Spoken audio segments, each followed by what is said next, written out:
दूसरी तजवीज़ जो PTI के हल्कों में ज़ेर गौर है वो मुखालिफिन को इससे भी ज़्यादा परेशान कर देने वाली है, क्योंकि एहतजाज की ये तजवीज़ भी मुक़्तदर क़ुव्वतों के इल्म में आ चुकी है और उन्होंने इसके तोड़ पर काम भी शुरू कर दिया।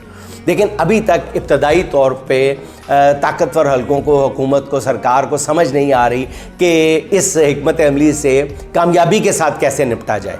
3-4 किस्म के 3-4 मुख्तलिफ सतहों पे 3-4 इजलास हो चुके हैं फौरी तौर पे 2 या 3 दिन के अंदर, लेकिन अभी तक सरकार की तरफ से जवाबी हिकमत अमली की कोई सूरत निकाल नहीं सके। अब इसलिए इसे अवाम के सामने रखने में भी कोई अर्ज नहीं है। तजवीज़ ये है कि मुल्क भर से 5 से 7 लाख लोगों को सवाबी में इकट्ठा किया जाए, आप सुन चुके होंगे शायद, जिसके बाद हुक्मरानों को 48 घंटे का अल्टीमेटम दिया जाएगा, जिसमें इमरान खान की रिहाई से लेकर हुकूमत छोड़ने और नए इंतखाबात का ऐलान भी शामिल होगा।